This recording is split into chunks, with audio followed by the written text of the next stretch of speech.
Well, good evening, everyone, on this incredibly beautiful sunny day in Cambridge. It's lovely to welcome you here to the Quarry White House Auditorium in Selwyn, and also to people joining us online. Thank you very much for joining us. I'm Janet O'Sullivan, Vice Master here at Selwyn, and it's my great pleasure to welcome you to this Politics Society event about the first year of the Labour government. Change, ? I think is the title. So I'm going to hand over to Nicole Bannis, President of the Society, to introduce our speakers. So once again, good evening everyone, and a very warm welcome to Selwyn Politics Society's final event of the academic year.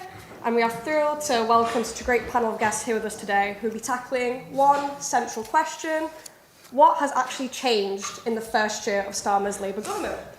So let me briefly introduce our panellists. Tom Baldwin is a respected journalist and a former senior political advisor to Ed Miliband. Many of you may know his biography of Keir Starmer, which was published just last year. Next, we have Lizzie Buchan. Lizzie is the political editor of the Daily Mirror, reporting directly from Westminster since 2017.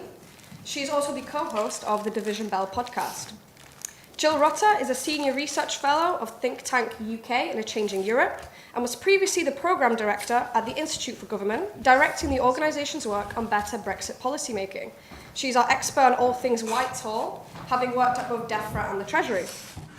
And finally, we are very happy to be joined by Ryan Shorthouse, the founder and executive chair of the think tank Bright Blue, which shaped environmental policy with the May government and helped change the post-Brexit immigration system for workers and students under Johnson.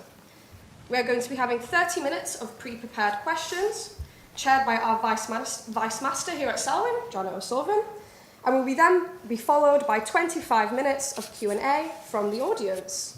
If you're watching us online and want to send in any questions, please email them to politics-society@sel.cam.ac.uk. Once again, that is politics-society@sel.cam.ac.uk. So please join me in giving a warm welcome to our panellists.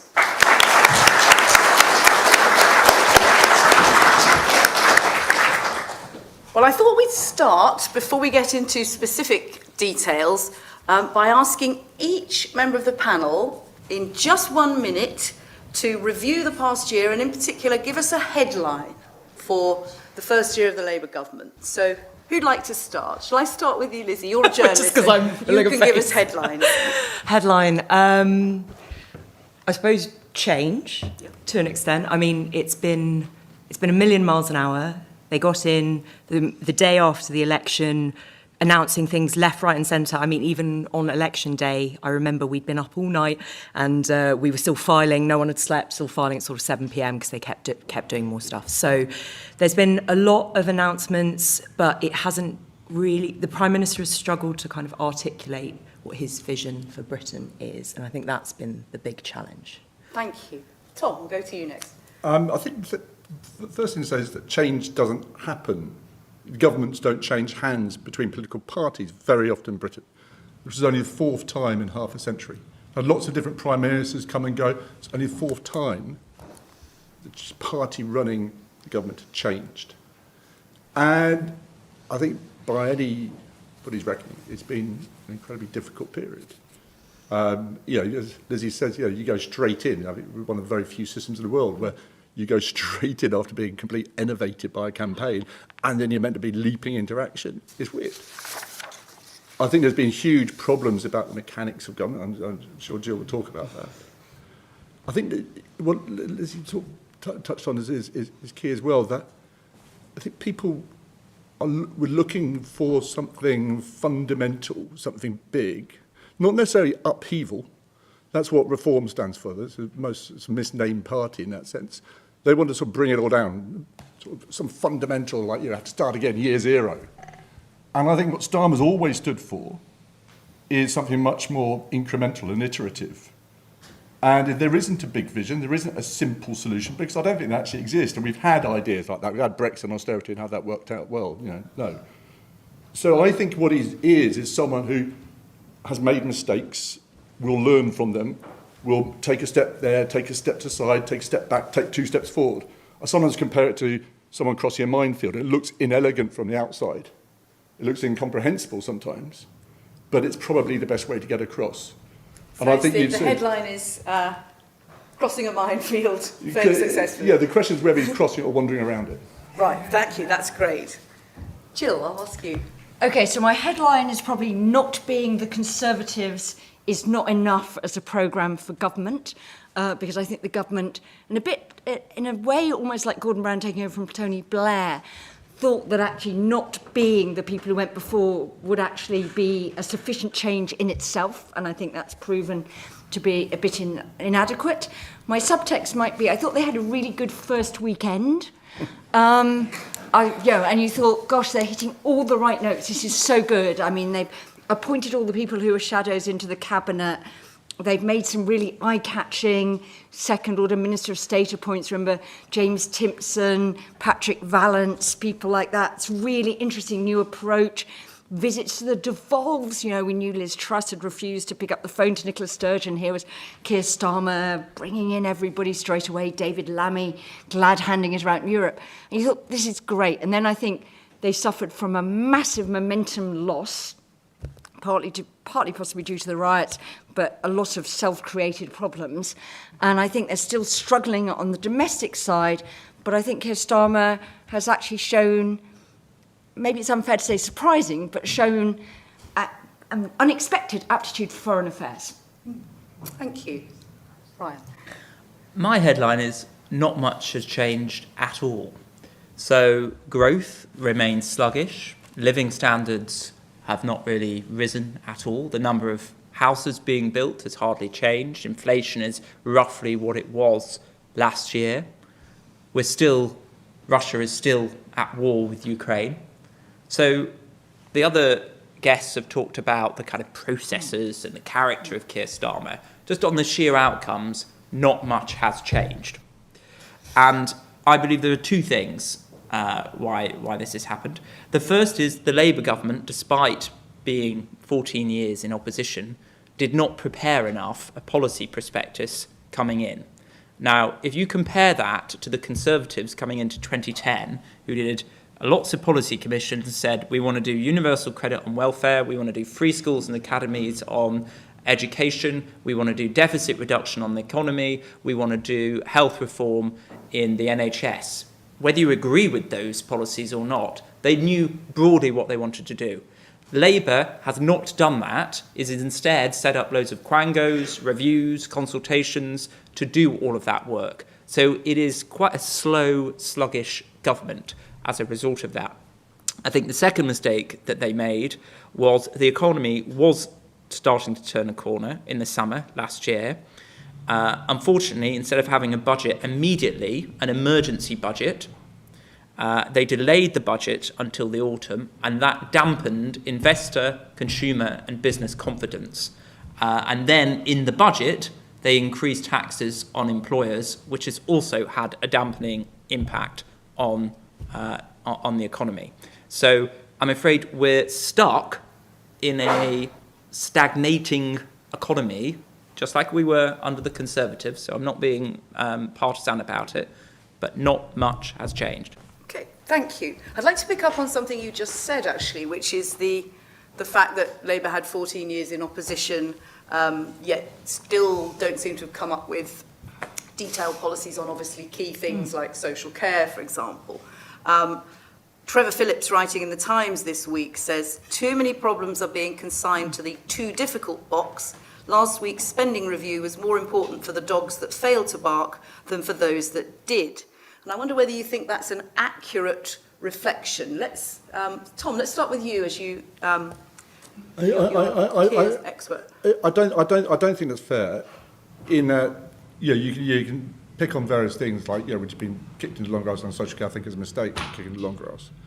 But if you look at actually what they're doing, they're actually trying to tackle a lot of the endemic problems in terms of underinvestment, which happened ever since austerity began. They're trying to tackle some of the underlying problems with Brexit, which was, again, something which part of the inheritance they got. They inherited failing public services, indebted public finances, a public itself which is deeply sceptical about all politics and a world on fire. In those circumstances, I think what they've done is they have ended austerity. And in the alternative universe where we still had a Tory government, we would have had a massive winter crisis in the NHS. We would have had doctors and nurses and teachers and train drivers out on strike. That didn't happen because there was change. Now, if Keir Starmer was sitting here, he would be talking about his frustrations about how difficult it is to get change. I think he'd be talking about some of the mistakes they'd made. And they have made mistakes, and we get onto that. But the idea that nothing has changed, I think, that's sort of, that's just sort of politics. It's not true. Okay. Would anyone like to add? Yeah. So I think it's wrong to think that they had 14 years to prepare. We've been doing a piece of work at the Institute for Government, where I'm now more full-time, about the transition. And one of the things people say is actually really the process of preparing policies only really started in 2022. It was only then that significant donors came in, because only then that Labour started to look like an alternative government. Back in 2019, it looked as though the Conservatives were probably in for a decade with that majority that Boris Johnson won. And so I don't think, and whatever Keir Starmer wanted to be, he wasn't particularly continuity Jeremy Corbyn. So I think it's a mistake, certainly wasn't in his second iteration. So I think it's a mistake to think there was really a very long run-in. I do think it is very interesting how little was done, and I think that is partly because the extreme caution about winning the election meant there was almost a sort of moratorium on really interesting policy thinking that might have come with a big price tag. The thing that did come with a big price tag, Ed Miliband's commitment on big investment in the green economy, was rowed back when we saw the economy going south. I think Labour hamstrung itself by refusing to be as honest as it should have been about the state of the public finances, which everybody was screaming at them during the election. It's much worse than you're claiming it is. You can't do what you want just by tweaking, putting VAT on schools and doing the odd, chasing non-doms around, even if that does end up raising some money. So I think there was a refusal to accept that, and maybe that won Keir Starmer another 30 or 40 seats, but he's got quite a big majority anyway, and I did think that did. But I do also think they got a very bad inheritance. I don't think Jeremy Hunt is called out enough for his wrecking ball he took to the public finances with those two successive national insurance cuts. Thank you. Ryan, you wanted to come in? Yes. My point wasn't that nothing has changed. My point was hardly anything has changed if you look at the outcomes around growth, living standards, immigration numbers, asylum seekers coming over. To be fair, there were some positive things the Labour government did immediately upon coming into power.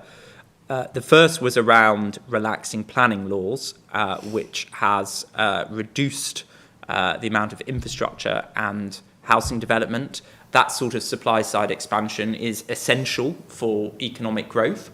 So I think they've moved in the right direction. That will take some time to flow through. The benefits to economic growth of supply-side expansion are more long-term. If they want to pull levers now to increase economic growth, and that is their overriding mission, they should be looking at expanding the workforce. Very difficult to do with immigration, but they could look at the number of economically inactive people, which has risen quite a lot since the pandemic.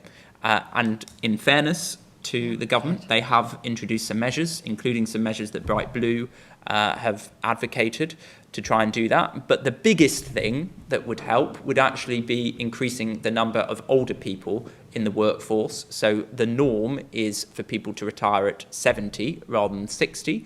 That would help massively increase the workforce and also reduce the strain on public finances, because most public spending is consumed by older people through pensions and through the NHS. So that's to be fair to the government, they have done some relatively good things, but on the whole, they have continued with what the Tory party was doing before. So I agree that the country was not in a great state, but to say that austerity has stopped is not true. If you look at the analysis by the OBR, by the IFS, there is still, particularly in several years' time, going to be real terms cuts to public expenditure. A lot of in the spending review, which was announced, a lot of that was repeat spending, which had already been announced by the Labour government, and some which had been introduced by the Conservative government. So don't be fooled by this idea that suddenly we've got this huge increase in public spending. I mean, one hand Rachel Reeves is saying we've got this increase in public spending. On the other hand, and said we've got to be really fiscally responsible. There's a 22 billion black hole. Doesn't make sense. Let me stop those you two there things. and see what does Lizzie So have there's a anything to- contradiction there, though, because you're saying that austerity is continuing because there's not enough public spending, but also that she shouldn't have put taxes up. So I don't see how you square that. No. I said that increase in payroll taxes.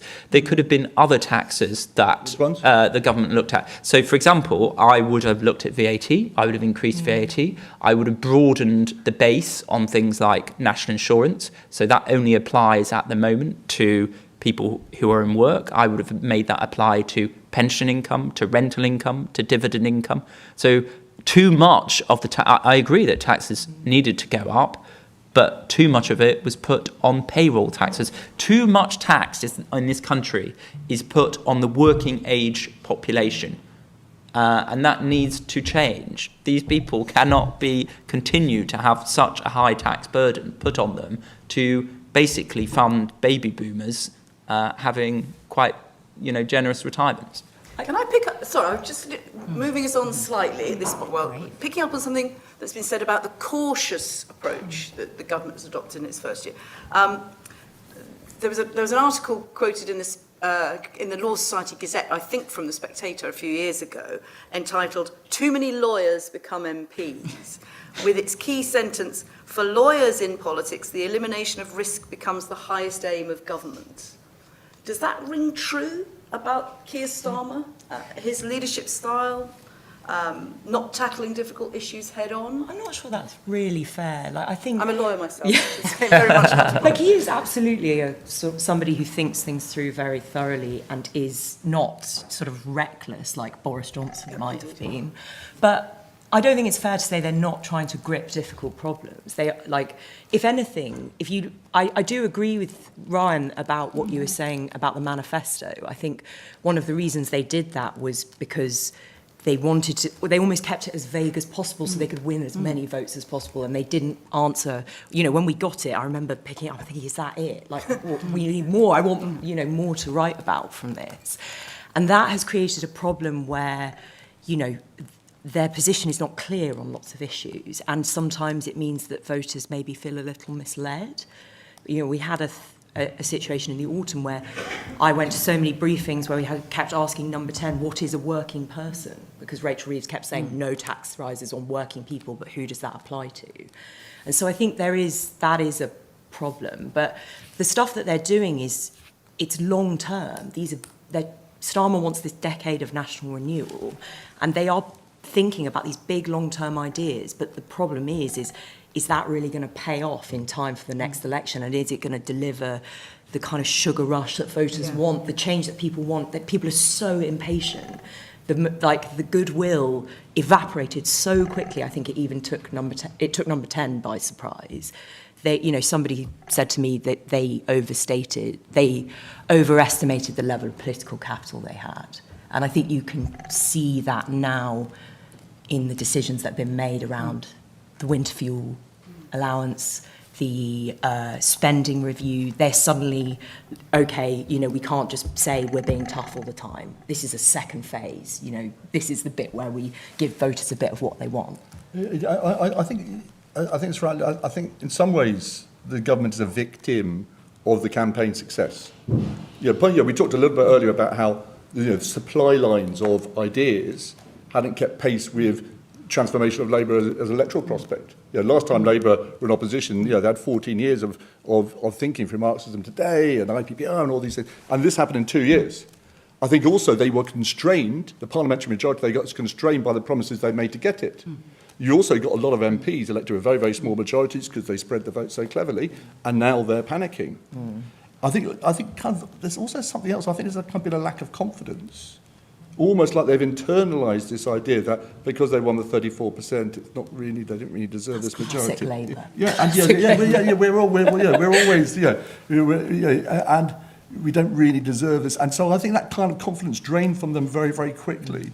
I don't agree with this idea that Starmer's not a risk taker. If you look at his leadership of the Labour Party, I think he pulled off something quite remarkable, which is basically got rid of the person who came number 2 to him in the leadership contest, got rid of the predecessor Labour Party, turned the party inside out, took huge risks. It was a white-knuckle ride, that, to turn Labour into an electoral prospect. And at the end of that, they still thought he's boring. Now, that's a clever trick to pull off. But I do think I'm going to come out that I do think there's an issue that he's a lawyer.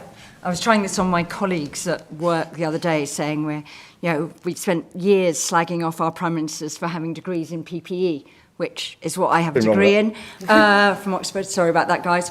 But actually, we're now discovering the problems with having a lawyer as prime minister. And the thing that lawyers do, and the thing that I think Keir Starmer is showing he's really quite good at on the foreign policy side, is, I don't know how you teach law at Cambridge. My brother and nephew did law at Cambridge, but at Oxford they get given these problems that they have to work through and come out with some sort of answer of actually what would you do, what's the answer and stuff like that. Yeah. You have to pass every sort of little thing. And I think that's what Keir Starmer is really, really good at.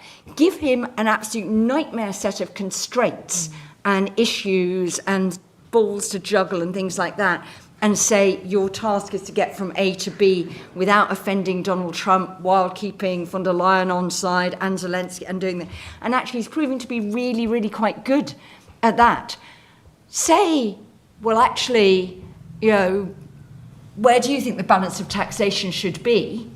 Do you think, do you go for Ryan's let's hit, winter fuel allowance wasn't enough, there's an awful lot of money to be taken off the 70 pluses that, they're getting away with now because they're actually some of the best off cohorts. I don't think he has a view on that. And I think that's the really interesting thing. One of the things people have been saying to us is, most prime ministers, they may not have really developed policy views, but they have sufficient political instincts that the people working for them can fill in. Actually, you know where they will be on a policy because you know instinctively how they react to different sort of political issues, what their sort of general take is, even if they don't have a sort of particularly well-articulated view on something. And Keir Starmer seems very prepared to delegate policies to his cabinet. It's why you get very different approaches to the state being taken by Wes Streeting at health and Bridget Phillipson at education. It was really interesting that Rachel Reeves not only said "I" about 9 billion times in the spending review statement, but that over the weekend there seemed to have been minimal involvement from Keir Starmer in the spending outcomes. When I was doing spending reviews at the Treasury, at the end of the day, it always came down on the big ticket items to the Prime Minister basically telling the Treasury what the ultimate priorities of the government were. And I'm just, I don't know whether he, is that interested in policy. I think he, thinks he's quite good at being Prime Minister, but I'm not sure he's actually got a particular political direction that he really wants to go in beyond, I'm a good person to do this, and actually I'll solve the next set of problems that come up. And a lot of prime ministership is about solving problems, so it's not to decry that. I mean, but. Thank you. Well, let's move. I'm conscious that we want to start the Q&A from the audience in about 10 minutes, but let's move on to foreign affairs. Maybe I'll ask you, Ryan, about Keir Starmer's approach to Donald Trump. I mean, on the face of it, he appears to be sort of kowtowing, if that's the right word, to Donald Trump and inviting him for a second state visit. Contrast Mark Carney, who seems to be taking, for obvious reasons, taking a much tougher line. But you get the sense that Trump's the sort of bully who might respect people who stand up to him more than people who kowtow to him. Do you think in general, the approach that the country's taking to Donald Trump is the right one? Yes, and I think Starmer's done very well with that. And I think he, as a lawyer, is very thorough, professional, diplomatic, and that has worked very well with Trump. It's a mixture of firmness and flattery, and as a result of that, I think, Trump has given some preferential treatment to us in the trade agreement that we have.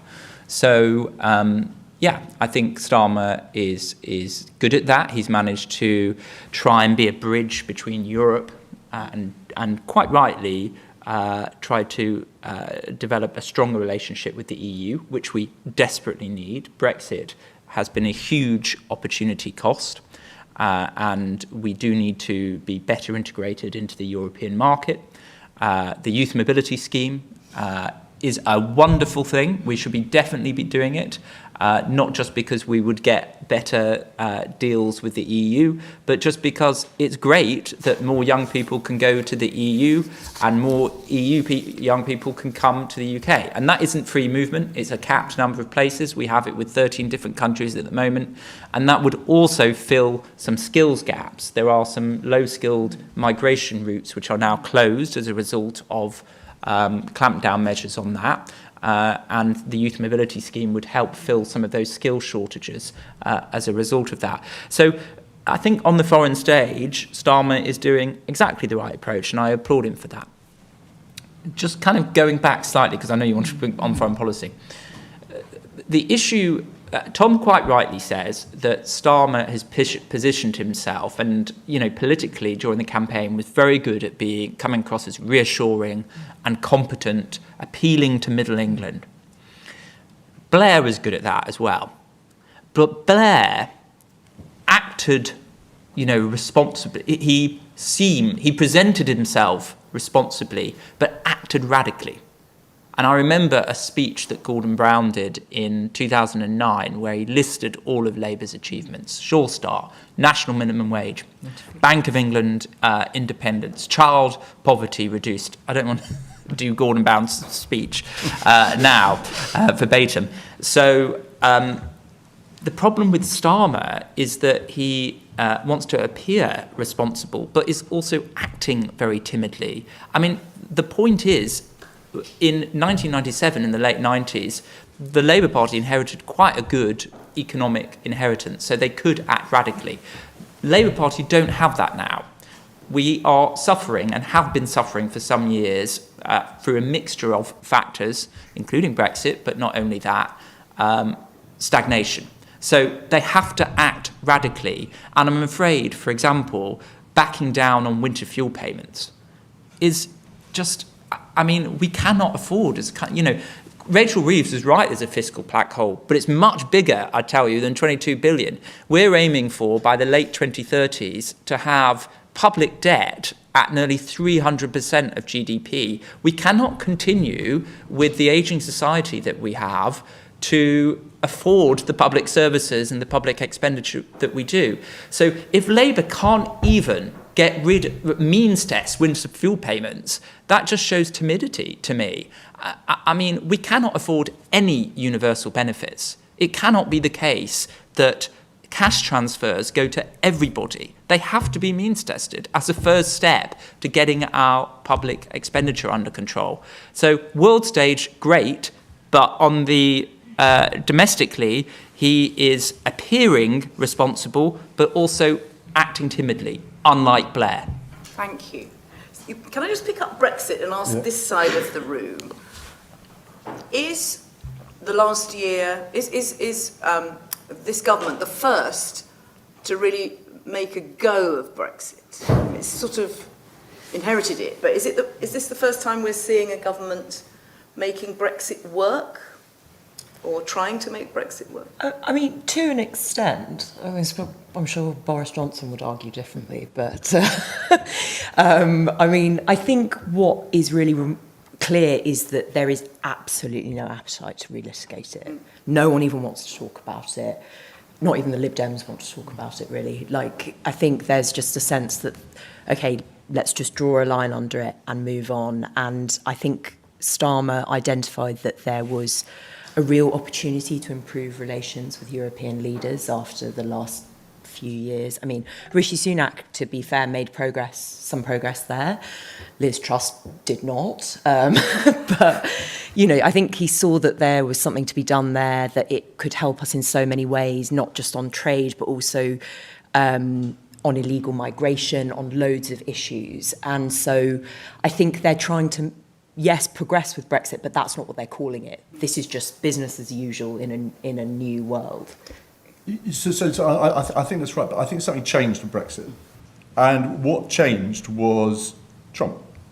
I think, you know, before Christmas, February period, we were still sort of trying to work out whether we can get a veterinary deal or not, and it's all rather, you know, tricky. I mean, Germany, having a German chancellor helped. But the big change, I think, was recognising that actually we're not going to be even-handed between America and Europe. That in this really dangerous world, we need stable partners, and Europe, you know, frustrating though it can be, is a stable partner and shares our values, and we share the same security risks with Russia on our borders. We share the same challenges, and I think there is now a different dynamic to that relationship, and that is not about some Remainer-y ideology. You know, some of us wish it was, but it's not. It is a pragmatic, hard-headed choice in the national interest. And I think this goes back to the lawyer thing. In that what they always just say, his legal colleagues back here, is he was a judge's lawyer, not a jury lawyer. Look, we've had quite a lot of lawyers in politics, actually. I mean, Tony Blair was a lawyer. Barack Obama was a lawyer. Bill Clinton was a lawyer. But they were sort of actor lawyers. They're the ones that have the juries eating out your hands. Whereas Starmer is the one, might lose the case to the jury, but win on appeal. Right? He's the one, he'll make the minor point of law, which will get a bit of a better outcome. And that's how he's done it on the foreign stage. He's never been interested in the posture. During the row about Gaza, he misspoke. He didn't mean what he said there. But people were saying, come on, you've got to come and condemn it. So I'm leader of the opposition of a country which has very little influence on the Middle East. What can I say which will save a single life in Gaza? There's nothing. He's not interested in words and saying stuff. He's interested in doing stuff. So same when Zelensky was chucked out to the White House like a failed contestant on The Apprentice, half the leaders of Europe were tweeting their outrage, and all my friends were saying, why hasn't Keir Starmer said anything? He hadn't said anything. The next day, when Zelensky turned up in Downing Street, Keir walked down Downing Street and hugged him. Actions, not words. And that sense of, what can we actually get to, what can we do, rather than just say, to get to a better place, is, I think, why he's been so impressive on the foreign stage. The mystery for a lot of people is why this persona you see on the foreign stage, calm, pragmatic, pursuing the national interest, and recognisable British values, hasn't been so apparent on the domestic stage. And I think for a period, in February, March, April this year, there are people around here who are sort of trying to make him a bit Trump. You had these ridiculous speeches about the civil servants sipping in a tepid bath and managed decline and the flabby state and back tunnels and all this nonsense. And that was inauthentic. He was talking about being an insurgent disruptor, and he isn't. What he is about incrementally trying to get better outcomes. And I think what you're seeing, the spending review and the kind of language the government's using, the whole government looks and sounds a lot more like him. It's doing stuff rather than trying to get cheap headlines. I think it looks a lot better as a result. Thank you. Well, I'm going to just sneak in one final question from the chair before we open this up. So do please, if you're watching online and you want to send in questions to politics-society@cell.cam.ac.uk, please do. My final question is this, open to anyone. Labour seems to be making a conscious decision to treat and refer to reform as their opposition. They're explicitly saying that. Is that a strategic error? It seems to me that it might be. What do you think? Shall I tell you what his answer is? Yeah. Sorry, I'm speaking to myself, I'll shut up in a sec, but because I asked this question the other day, and he says it's calculated risk. That you are elevating a party which has 5 MPs, but he thinks there's a genuine chance, possibility that the Tory party will collapse. He doesn't know. But given that the media narrative for the last few months has all been about reform, every time Labour does anything, it's done through the prism of, well, Labour doing this because of reform. They saved Scunthorpe Steelworks. Oh, that's because they're scared of reform. That's what Labour governments do. And I think there's a frustration there. So he says, if this is going to be a battle between us and reform, let's go ahead and do it. And I think it's a really important moment because it's ended that kind of, we can be a bit like reform, we can be a bit Farage and a bit Trump. And as he says very explicitly, it will be a fight, a moral fight for the future of this country between Labour and Reform, Labour as a progressive party versus a populist far-right party. Now, I think that is clarifying. It may not be the perfect strategy. I think there's risks involved in it. But I think it's a hell of a lot better than the uncertainty that we've had for the first year. Okay, anyone on this side want to? I tend to agree with Tom on that. I think it is the right strategy. The problem that the Conservatives have is that they're out of the game. Public is still very angry with them, quite rightly, after the outcomes that were experienced. And Kemi is struggling to cut through.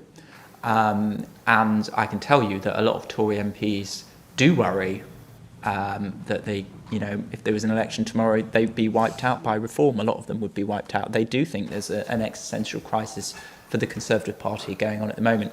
In fact, one very senior Conservative politician told me that the best thing that the Conservative Party could do at the moment is distance themselves very much from Donald Trump. Because if you can see what's happened in Canada, where the Conservatives were well ahead, Trump came along, and then the Liberals under Carney massively spiked and won the election. Same happened in Australia, although the Liberal Party there was a bit weaker, but there was a Trump effect. So a lot of people think that Kemi actually should be much stronger in distancing the Conservatives from Trump. But generally, the Conservatives are struggling to get airtime. So if Labour position them as the sort of main opposition, that's quite useful in sort of, what you've got to do in opposition is be heard, look relevant, look like you're making changes. Kemi is failing to do that. And there is some irritation from MPs around Kemi's approach. The first is that, she's just not playing the game of politics. She doesn't want to be on social media doing clips. She's quite contrarian, Kemi. She likes to do the opposite of what other people do or say in the room. And, she feels at the moment that there's too much social media going on. Robert Jenrick, who was his rival, is on social media too much. But the problem with that is that you're not in the game. Robert's making headlines looking like he's having impact. So there's some frustration there. The second is that she's surrounded herself with, quite a lot of quite impressive intellectuals like Niall Ferguson, for example.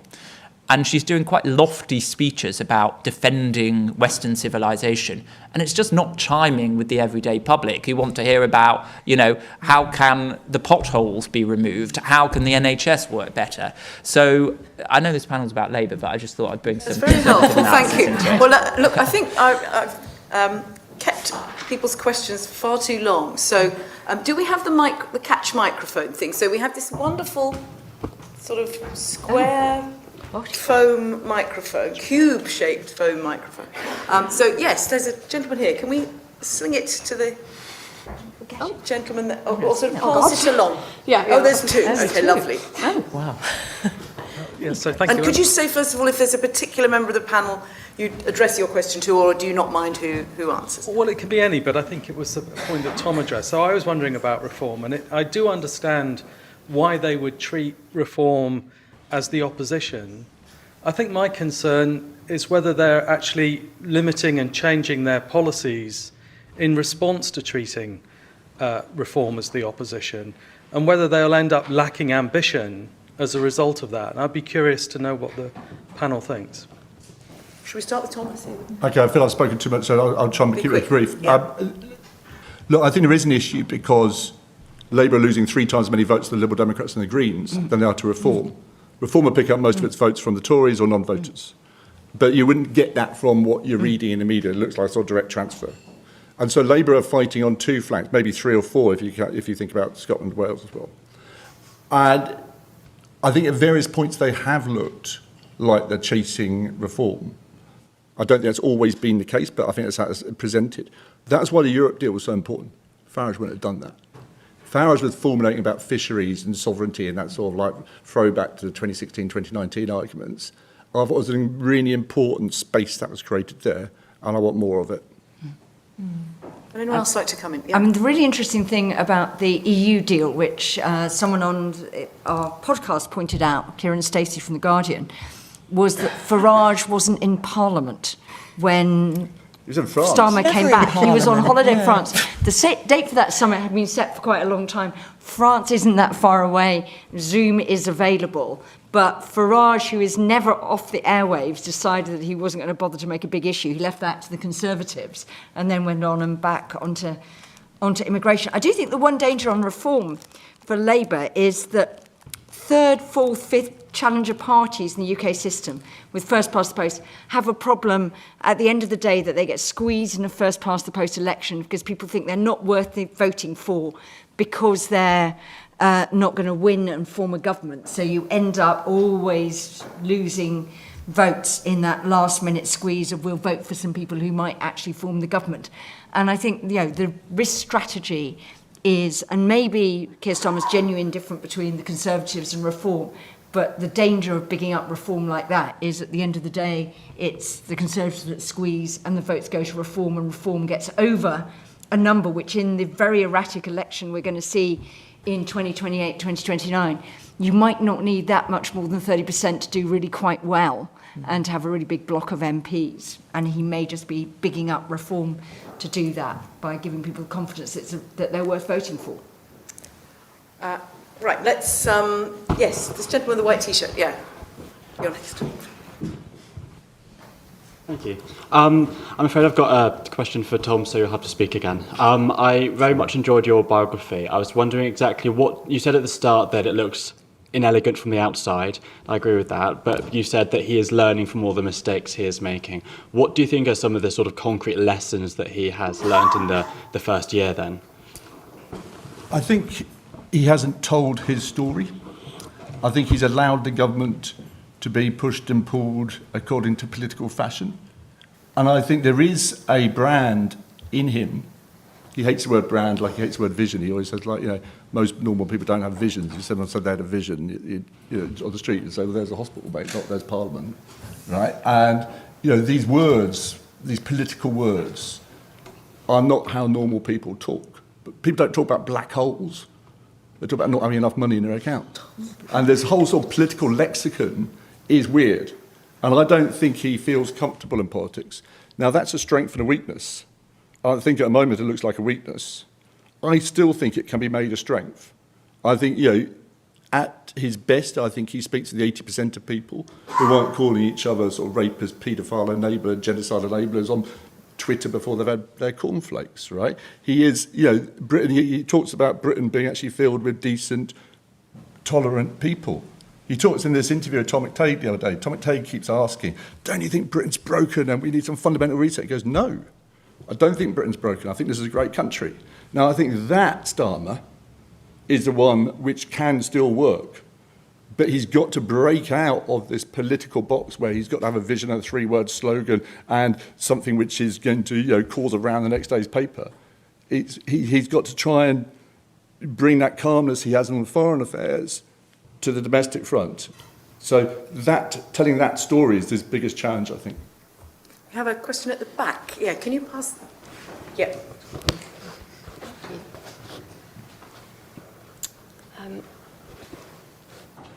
So at the start of the discussion, it was debated whether too many lawyers become political leaders. And there are numerous public policy schools in the UK and worldwide, including Cambridge University's forthcoming Bennett School of Public Policy. Why do you think there's no better time than now for a new public policy school? And what should students be learning to help them become or support future political leaders? Anyone like to... Is that directed at anyone in particular? No, in or general. Somebody on this side. Jill, it might be in your territory. I think it's really interesting in public policy schools. It was very interesting. I think that it used to be that if you want to do something that looked like public policy, the the route seemed to be to do geography. At Institute for Government, we employed a lot of people with geography PhDs. Our director, who's an alumna of Selwyn, did a geography PhD. She was an undergraduate here on something that looked to me like a public policy degree. I actually went to public policy school at Berkeley for a year. A long time ago, before there were public policy schools in the UK. I thought it was really interesting of giving you sort of different bits of sort of economics, organisational design, policy analysis, and different tools.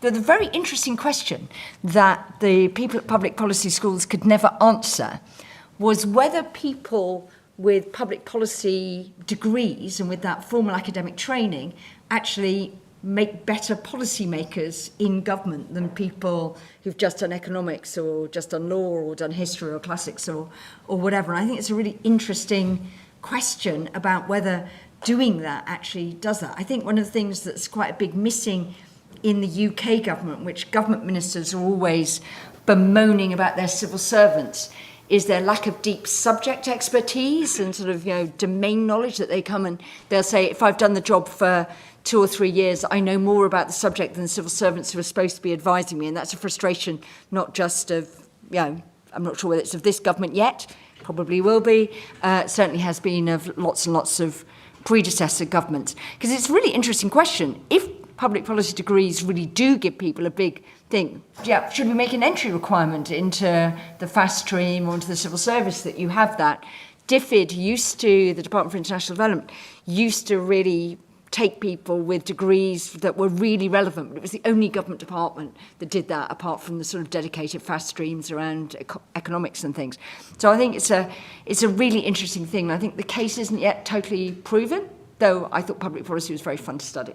Thank you. Ryan, did you want to come in on that point? Yeah, two things really. The first is that I think public policy schools, there are two types really. There is a sort of the front of the university, like the public affairs arm, that's sort of gathering all the different work that academics are doing and then just presenting that to newspapers and politicians.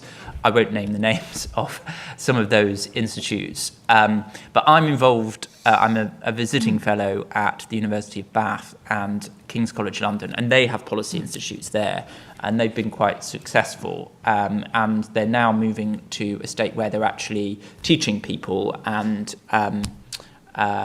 sometimes that's whole degrees, sometimes it's fellowships where people in the civil service come and spend some time there, and you have that exchange of ideas. And the Bennett School with Mike Kenny and Diana Coyle, who both very excellent people, is great to see here in Cambridge as well. My second point is that politics is dominated by people who are basically communications people. And we need more policymakers and technocrats. The biggest problem that Starmer faces is not reform. It is that he doesn't have enough bold, interesting policy ideas that will deliver for the country.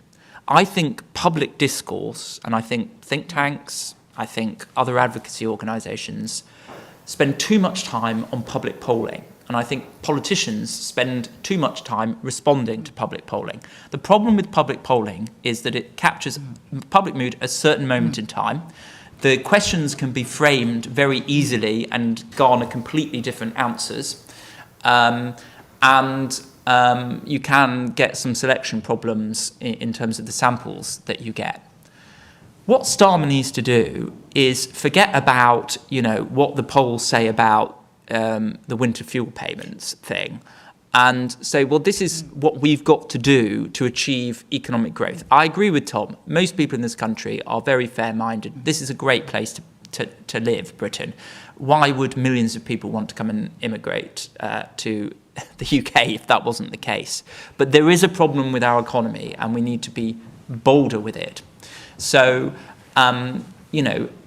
things like not means testing winter fuel payments, things like extending free school meals to all universal credit claimants is not particularly well targeted.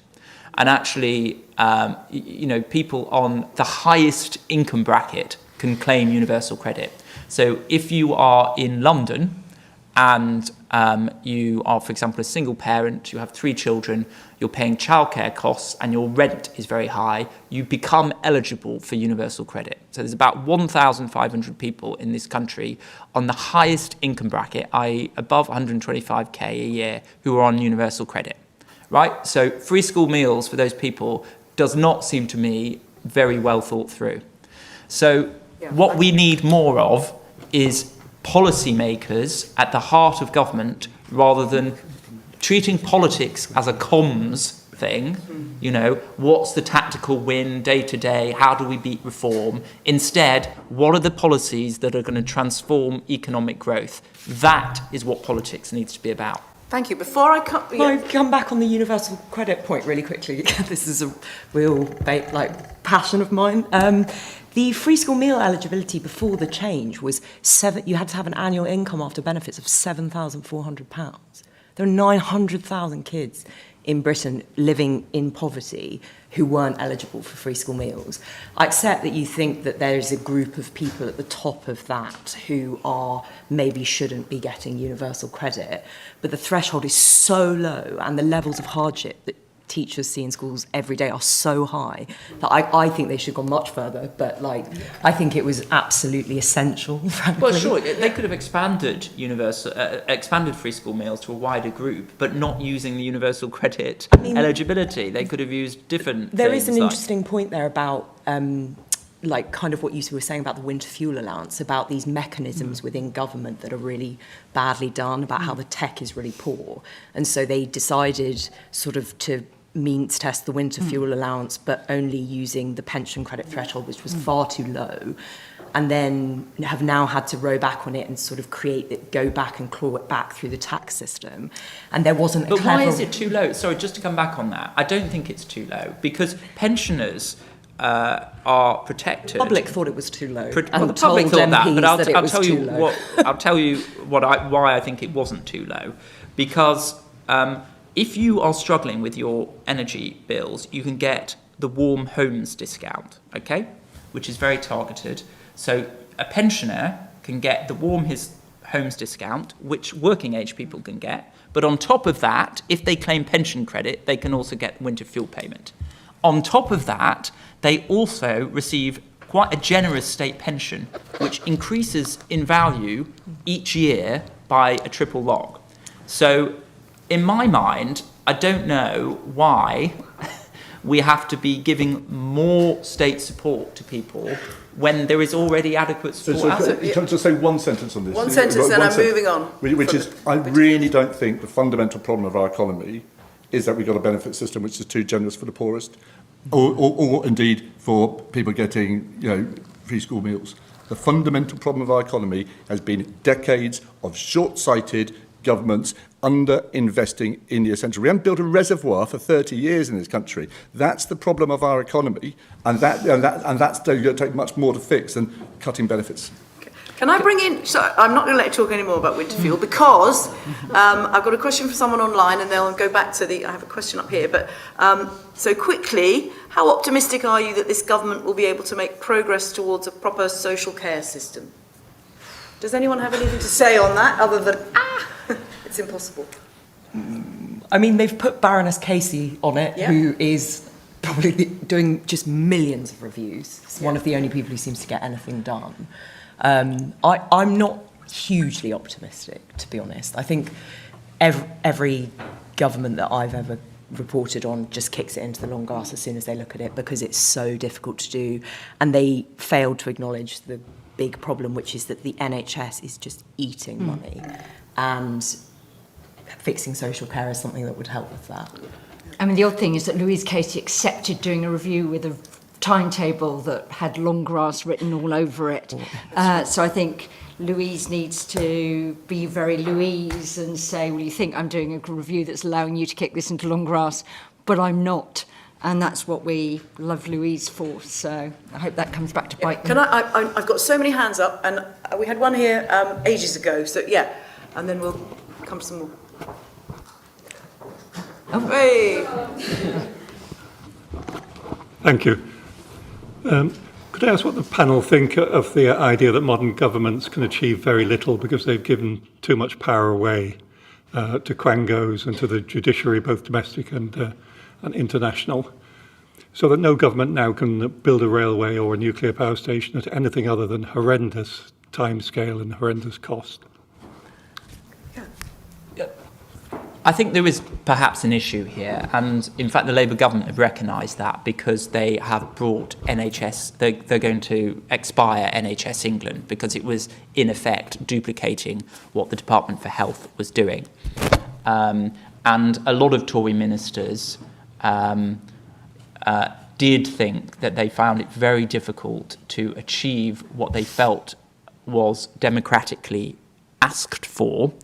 But there was so much public procedure, public law, public bodies which were preventing that from happening.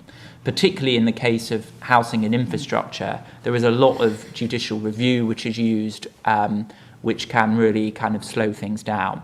So I think there is awareness of that. However, I would say that I'm not somebody who thinks that all quangos should be cut. Some quangos do a very good job. They incubate expertise and advise on government.